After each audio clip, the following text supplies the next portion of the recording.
The top stories tonight in Y News. The Department of Health will stop issuing daily case bulletins on the COVID-19 situation in the country. President Rodrigo Duterte calls for a meeting among top government officials and the business sector to assess the worsening Russia-Ukraine conflict. The Philippine Coast Guard's 97-meter BRP Teresa Magbanwa will soon be deployed to conduct maritime patrols in the West Philippine Sea. And Hong Kong residents are bracing for a citywide lockdown, emptying supermarkets and pharmacies as leader Carrie Lam called for calm.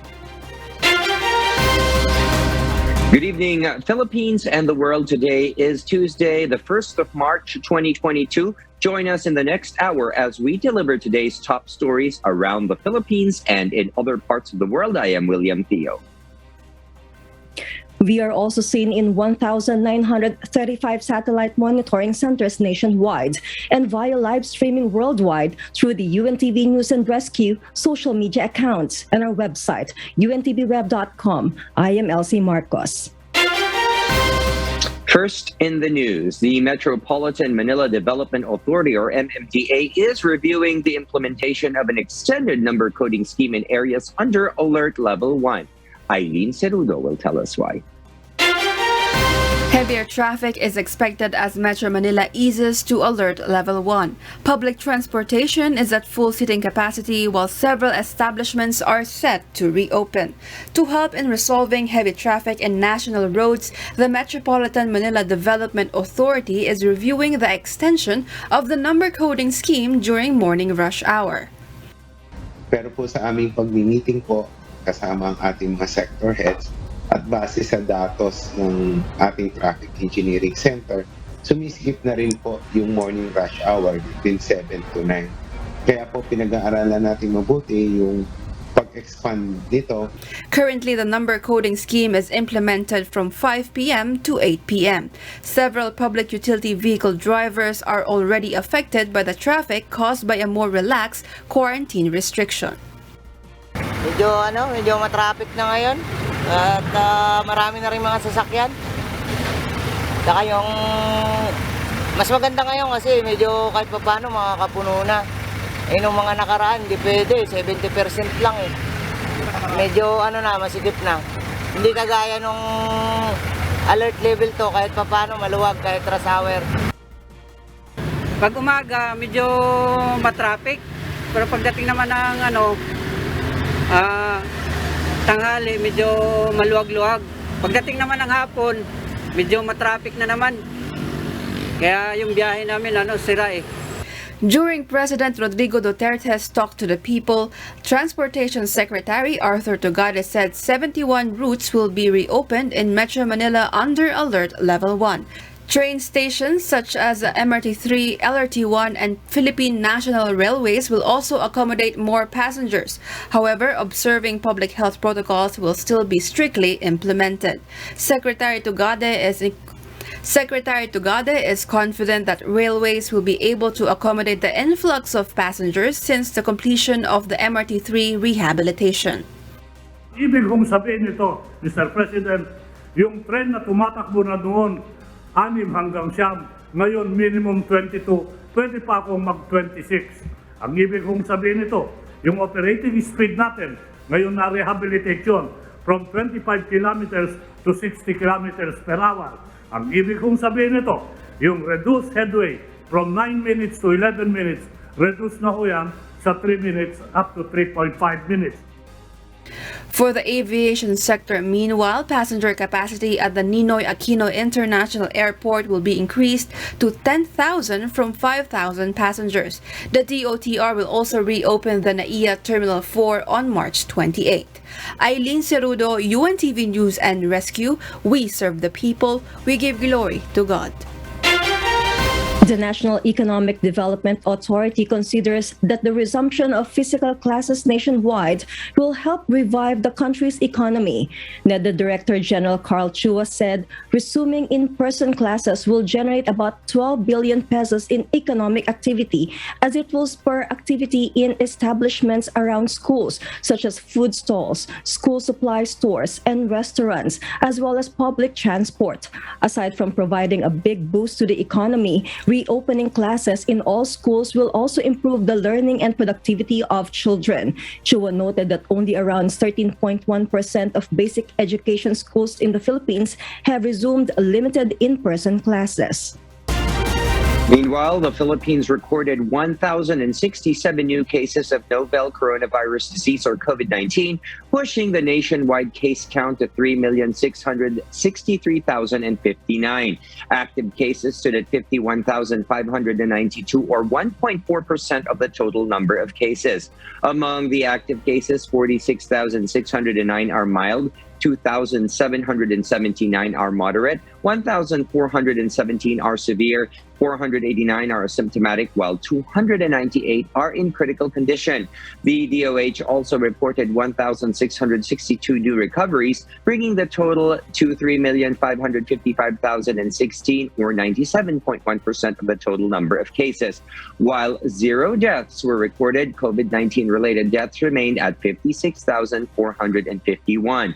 The Department of Health noted that all laboratories were operational, but 9 laboratories were not able to submit their data on time.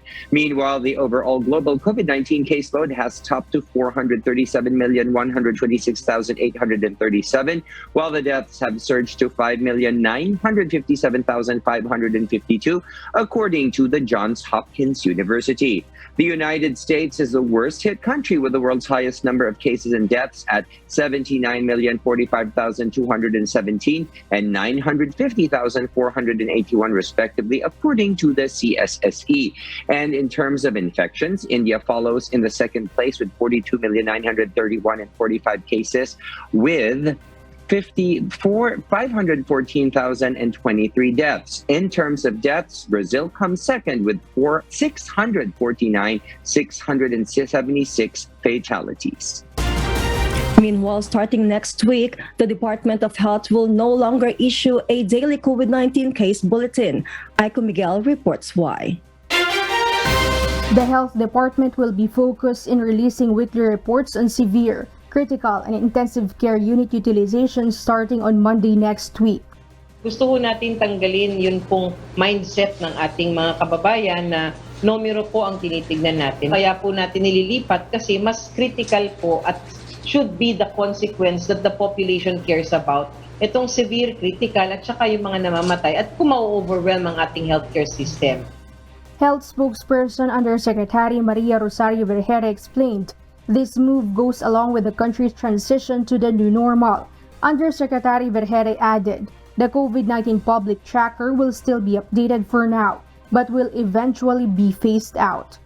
Kung sakasakali pong dadating tayo sa punto in this situation that we have while in transition, dumating po na tumataas uli ang mga numero po ng ating kaso, we will be providing information to the public. Ito pong ating paglalathala ng atin pong severe, critical at saka healthcare utilization through ICU, ito po yung atin pong magiging permanente na.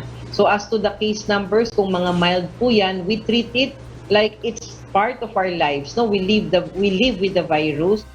However, once they observe a new surge, the DOH will again provide necessary information to the public.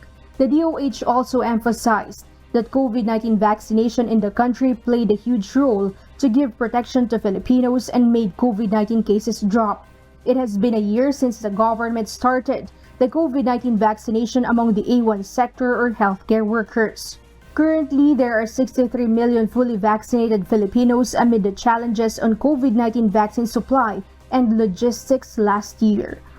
Today, we celebrate the success 1-year anniversary of our Res Vacuna COVID-19 vaccination program. Malayo na po ang narating natin sa loob ng 1 taon. Sa simula, inuna po natin ang ating frontline healthcare workers na humaharap sa ating pandemya at dun po sa ating mga most vulnerable population. Ngayon, ang ating vaccine supply ay sapat na para sa buong Pilipinas at mas marami na po ang elite. Kasama na po ang mga batang 5 years old and above. Aiko Miguel, UNTV News and Rescue. We serve the people, we give glory to God. The Hong Kong government will impose lockdown during its massive COVID-19 testing. The government still considers whether it will be citywide or done on a rolling basis. Mrs. Bendanya reports why. Hong Kong's leader Carrie Lam appealed for calm to residents. Lam assured the public there's no need for members of the public to worry, should stay vigilant, and pay attention to the information disseminated by the government to avoid being misled by rumors. Hong Kongers stripped supermarket shelves as panic buying set in the city. Authorities have mentioned about the possibility of imposing a lockdown during a compulsory mass COVID-19 testing. The said mandatory COVID testing would start on March 17, which resulted in fears that people would be forced to isolate and families would be separated. The said universal screening drive is composed of 3 coronavirus tests for the 7.4 million population of Hong Kong. According to reports, the administration was planning to compress the testing period from 15 or 21 to just 9 days.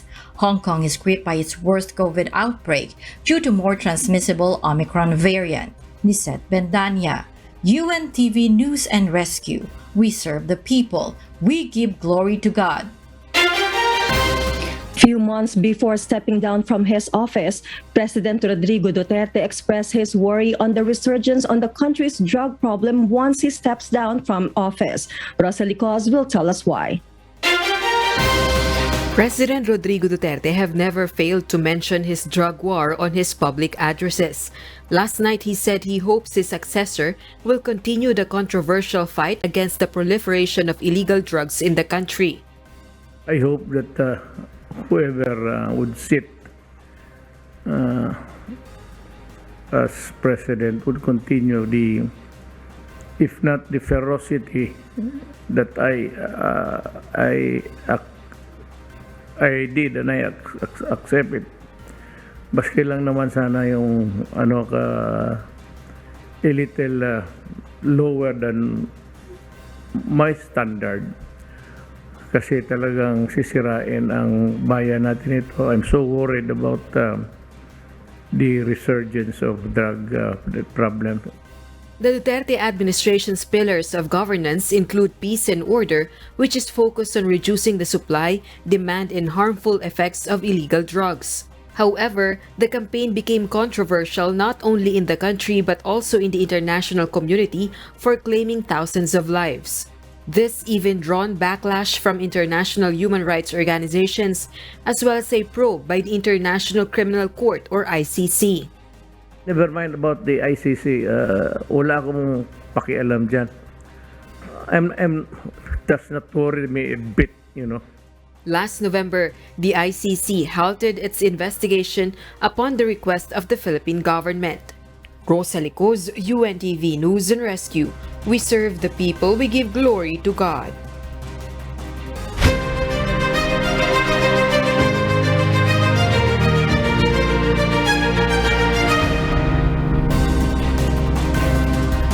Several private individuals are asking the Supreme Court to declare as unconstitutional the application of the Commission on Elections, Oplan Baklas. Dante Amento will give us the details live.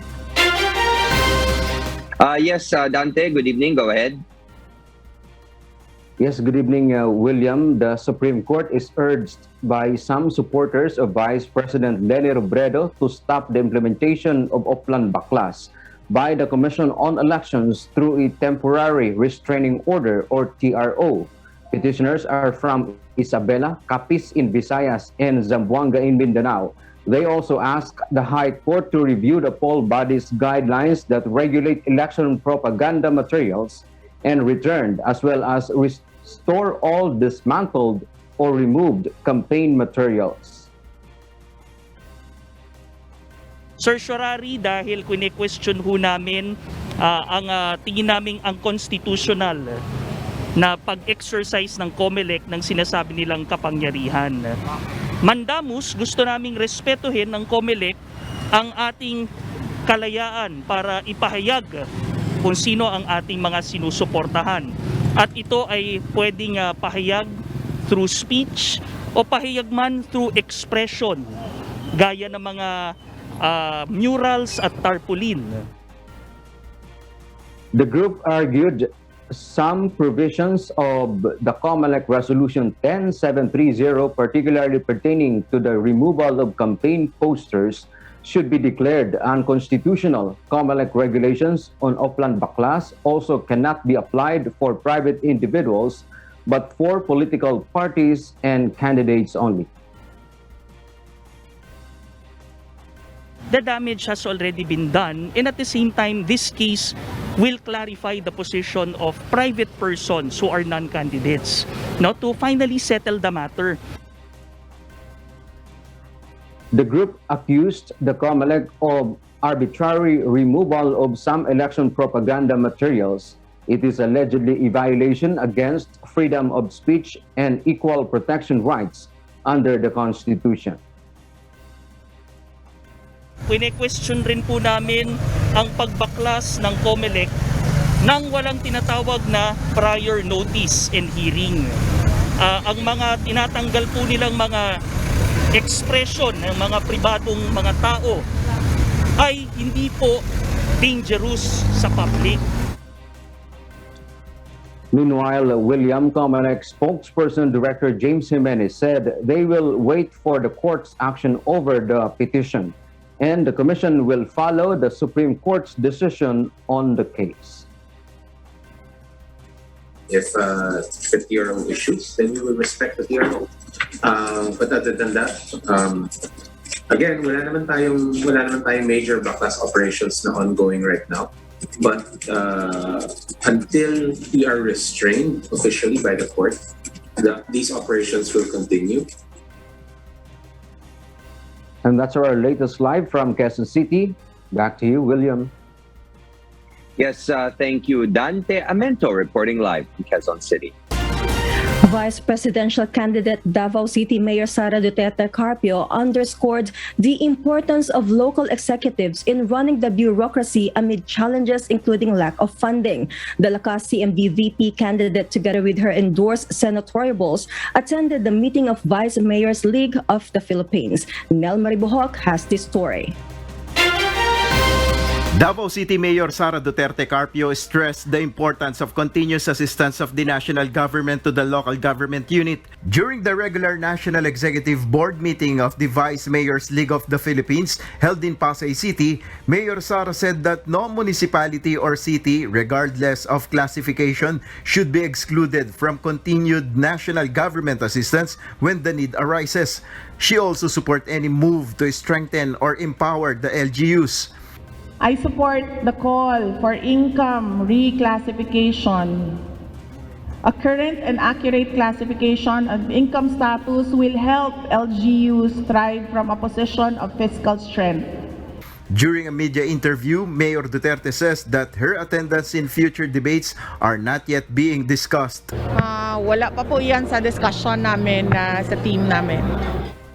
The presidential daughter also said she does not depend on Ferdinand Bongbong Marcos when deciding on attending debates. We do not discuss the matter on debates between me and Apo BBM. Nel Maribuhok, UNTV News and Rescue. We serve the people, we give glory to God. Presidential hopeful and Vice President Leni Robredo vows to implement a relocation and housing program for families displaced by demolitions. Harleen Delgado will tell us why. Presidential candidate and Vice President Leni Robredo plans to push for a relocation program for displaced families. Speaking at the Muntinlupa Sports Complex as the guest of honor for the celebration of Muntinlupa's 27th cityhood founding anniversary, Robredo assures the Muntinlupeños of an accessible housing program should she win the presidency. This as she cited the families who were displaced by demolitions within the vicinity of New Bilibid Prison in Muntinlupa. Sisiguraduhin po natin ang relocation nasa lungsod o malapit sa sentro para malapit kayo sa inyong mga trabaho at mga serbisyo. Magagawa po natin ito sa pagpasa ng matagal nang nakabitbit ng on-site in-city, near-city bill. She also vows the quality of relocation sites with access to proper sanitation and electricity. Her running mate, Senator Francis Kiko Pangilinan, was also invited. Meanwhile, Robredo also vows to strengthen the business process outsourcing or BPO industry in the country. The vice president plans to form a vibrant team composed of representatives from the government and the information technology and business process management or IT-BPM sector who will craft policies for the BPO sector. She also vows to strengthen the digital infrastructure in the country. Ako po yung assurance na maibibigay ko sa inyo ay yung recognition of how important your industry is to our economy. And despite the unpredictability that came with the pandemic, your sector ranks among the most agile in pivoting towards a remote working setup while also maintaining high productivity rates. The Lenny Kiko tandem will continue their campaign in various provinces this week, including Oriental Mindoro, Cavite, and Bulacan. Harleen Delgado, UNTV News and Rescue. We serve the people, we give glory to God. Presidential candidate Lodi de Guzman said one of the possible solutions to the problem of water shortage is the process of desalination. This is the process of removing minerals from the seawater for it to become potable or safe to drink and consume. De Guzman would like to implement this project if ever he becomes elected as the next president of the Philippines. The level of water in the Angat Dam might further decrease in the next coming months, especially when the dry season is approaching and the increase in the demand of water is expected. According to the Philippine Atmospheric, Geophysical and Astronomical Services Administration or PAGASA, there are only a few number of rains experienced during the previous year and Angat was not able to accumulate enough water. Sa dulo niyan, pwede yung desalination yung dagat itatransform into a potable water. Pwede yun Medyo magastos lang, pero kaya ng gobyerno yun. In case na talagang walang-wala na. According to de Guzman, this is better compared to repetitive repairs done in the dam. Lodi also would like the government to oversee the primary services for the people, including water and electricity. Meanwhile, Manila Mayor Isko Moreno Dumagoso anticipates the effects of Ukraine-Russia crisis against the Philippine economy. With this, the presidential candidate appeals to the government to cushion its possible impact. Asher Kadapan Jr. will tell us why live. Yes, Asher, good evening. Go ahead. Good evening, Will. Ukraine is the biggest producer of gas and wheat, among others. And with the crisis they are dealing with Russia, it is just a matter of time before the Philippines is indirectly affected by its impact against the economy. Manila City Mayor Isko Moreno Dumagoso explains this as he anticipates the prices of primary goods and services to increase anytime soon. Habang totoo na malayo ang Ukraine at Russia incident sa ating bansa, pero alam natin ang Ukraine ay isa sa pinakamalaking producer ng gas, ng trigo o harina, at bakal. So, it's just a matter of time, mararamdaman natin ang pagtaas ng presyo ng pangunahing bilihin sa pagtaas ng presyo ng crudo. With this, the presidential candidate continued to appeal to Congress and Senate to consider his proposal in cutting the tax of oil products and electricity. Dumagoso emphasizes that this will alleviate the impact of the expected price hike of basic necessities. Sana mabigyan ng panahon at mapag-aralan ng Kongreso at Senado yung pinopropose natin na tax cuts sa kuryente at tax cuts sa crudo. Para naman hindi masyadong mahirapan yung mga kababayan nating Pilipino. When asked if he will join other nations in condemning the move of Russia against Ukraine, should he be in the position of the president, the Manila City Mayor said what primarily matters to him is to save the lives of the Filipinos affected by the crisis. Will, today, Mayor Dumagosa, along with his senatorial candidates, conducted campaign caravan and town hall meeting with the residents of Malabon City. The Aksyon Demokratiko Party, meanwhile, is scheduled to visit the province of Bataan tomorrow. Will? Yes, thank you, Asher Kadapan Jr., reporting live from Quezon City. Presidential candidate and Senator Panfilo Lacson has long been suggesting that the country should strengthen its alliances with equally powerful and equally militarily strong countries. Lacson said this in light of Russia's invasion of Ukraine. According to Lacson, joint maritime exercises with powerful nations will send a strong message against possible invaders of the Philippines. The senator also cited the Mutual Defense Treaty between Manila and Washington, which calls for both nations to come to each other's defense in case of an armed attack.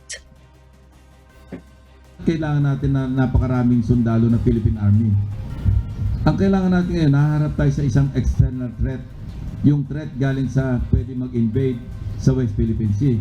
So palakasin natin yung ating Philippine Navy. Hindi kailangan padamihin yung tao ng Philippine Navy, pero enhance natin yung kanilang technical skills.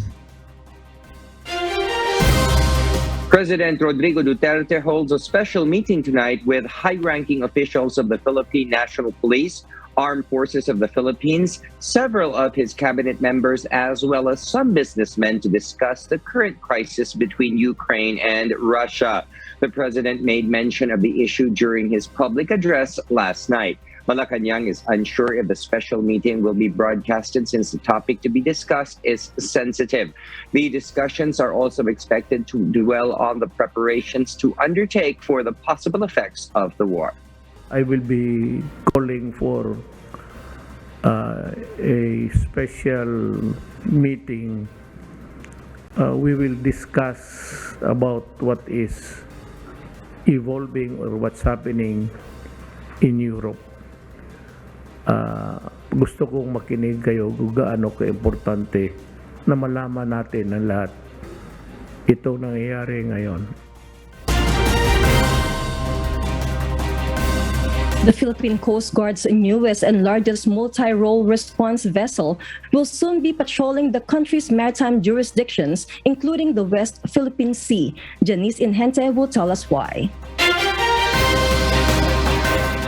The Philippine Coast Guard's capabilities in patrolling the country's jurisdictions is expected to increase now that the largest ship arrived in the country. The MRRV 9701 or the BRP Teresa Magbanua is one of the 97-meter MRRVs the Philippines had ordered from Japan as part of PCG's modernization program. It is considered as the largest multi-role response vessel of the PCG. According to the PCG, it will soon be deployed to conduct maritime patrols in the West Philippine Sea and other Philippine maritime jurisdictions. The vessel is also capable of conducting search and rescue operations, law enforcement, humanitarian assistance, and disaster response. Aside from its size, the PCG stressed their vessel could also withstand rough weather conditions.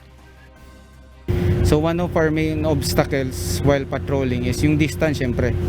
So we have a bigger tank, then we could produce water. Although previously we could do the same, but syempre our basic limitations is yung fuel capability namin. Previously, the vessels that we used there are smaller than this one. So we could operate longer on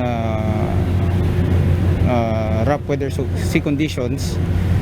Yung extent ng capabilities niya is far different from what we were using to before. So sa ngayon, medyo mas malaki yung barko natin, mas malaki yung tangke niya, so we can stay longer. We could stay at 15 days at sea. Apart from the size of the ship, it also features some innovative equipment such as firefighting equipment, boarding operation equipment, and helicopter operational equipment. Maneuverability wise, meron po kaming fin stabilizer. So during rough weather, automatic po siya nag-a-adjust para makapaglaro tayo sa alon. Then, yung hyperbaric chamber, then mas malaki yung ginagamit nating fire cannon for rescue operations, for firefighting at sea. Then yung long range acoustic device natin, mas malaki na siya. In the meantime, the PCG said the BRP Teresa Magbanua will be used for their personnel training before its formal deployment in the Philippine maritime jurisdictions. Janice Inhente, UNTV, News and Rescue. We serve the people, we give glory to God. Russia bombarded a residential area in Ukraine as the country becomes more isolated from the rest of the world. Marvy Delfin details why live. Yes, Marvy, go ahead. William, a female civilian, was killed while 31 others were wounded after Russian forces attacked a residential area in Kharkiv, Ukraine's second biggest city, on Monday. Russia becomes progressively opposed internationally and isolated from the rest of the world due to the invasion it has launched to Ukraine. Nations, particularly from the West, have been imposing rash sanctions to the said country. Many European countries, along with Canada, have closed their airspace to Russian aircraft. As the Ukrainian-Russian talks ended on Monday, according to Ukrainian presidential advisor Mikhailo Podolyak, both sides discussed a potential ceasefire during the talks, which they would consult to the capitals. While President Zelensky does not believe in the result of the meeting, according to him, as president, he would try to stop the war even with a small chance. Meanwhile, President Zelensky also announced that Ukrainian prisoners with combat experience will be released and allowed to serve on the front lines of the war with Russia. William? Yes, Marvy, how are the Ukrainian troops holding up in this conflict? William, Ukrainians saw a little hope in the talks. However, fighting has intensified in the past day as Russians continue to advance on. The Ukrainian forces appear to be holding ground in the north, but the Russian forces made some advances to the south of the country. Back to you, William. Yes, thank you, Marvy Delfin, reporting live. UN climate experts warn that on top of the extreme climate changes we are now experiencing, world poverty will also increase. Queenie Rivera will tell us why live. Good evening, Queenie. Good evening, Elsie. UN experts found that the extreme weather conditions will greatly reduce food productions, push food prices higher than before, and plunge millions more into poverty. UN Secretary General Antonio Guterres warns that half of the world population is now in danger zone.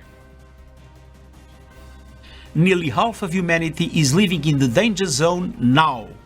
Many ecosystems are at the point of no return now. Based on the latest report by the Intergovernmental Panel on Climate Change, or IPCC, the rising outdoor heat will make agricultural labor less productive, scaling up food prices. The report further estimated with the current climate trend that an additional 180 million people will become undernourished in lower-income countries by 2050. This report comes after politicians still resisted ways to promote clean energy amidst the inflation of petrol prices worldwide, an act Mr. Guterres identifies as criminal. The Secretary General emphasized that any more delays in addressing the climate crisis will only lead to more deaths. Guterres adds that every second counts. Elsie? So, Queenie, what do the experts advise to mitigate the climate crisis? LC experts advise that countries should start adaptation techniques in adjusting to the warmer climate while also curbing carbon emissions. Financial implementations for this will be high, but the cause of global warming consequences is even higher. Back to you, LC. Thank you, Queenie Rivera, reporting live from Singapore.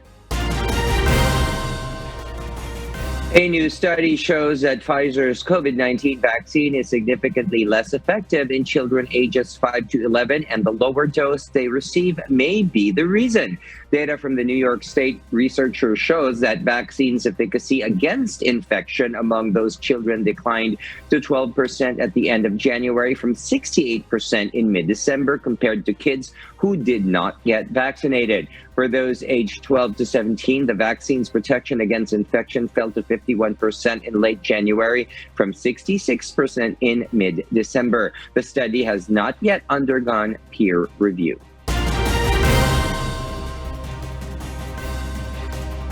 Drug Administration revised the emergency use of the monoclonal antibody COVID-19 drug Evusheld. Annie Mancilia tells us why live. Yes, Annie? Good evening, Elsie. The FDA recommends that people who took the COVID-19 monoclonal drug Evusheld should have an additional dose as soon as possible, for it is more likely to prevent infection by the COVID-19 Omicron sublineage BA1 and BA11 if the dosing regimen is higher. Evusheld works as pre-exposure prophylaxis and protects immunocompromised people and those who cannot be vaccinated for medical reasons from 12 years and above. FDA's initial dosage is 150 milligrams with repeat dosage every 6 months, but revised it to 300 milligrams. The initial dosage was based from the data before Omicron sublineage BA1 and BA11 emerged. Dr. Doris Segev at Johns Hopkins Medicine said the revision of the dosage indicate a progress on the study of monoclonal antibody, but says that the tricky part is how to get the word out to everybody. Meanwhile, supply and distribution of the COVID-19 monoclonal drug has been a challenge prior to the revision of the dosage. Doubling the dosage of Evusheld will make the treatment even more scarce, according to an expert at the Immune Deficiency Foundation. There were previous reports of patients having trouble accessing treatment, even with the additional 1 million doses the U.S. federal government has purchased. Dr. Brian Kaufman, co-founder and chief medical officer of the CLL Society, said they need more supply of Evusheld and for it to be quickly and equitably distributed. Elsie? Thank you, Annie Mancilia, for that live report. And before we close, we will leave you with a word giving glory to God from the book of 1 Timothy, chapter 6, verse 8. It says, "And having food and raiment, let us be therewith content."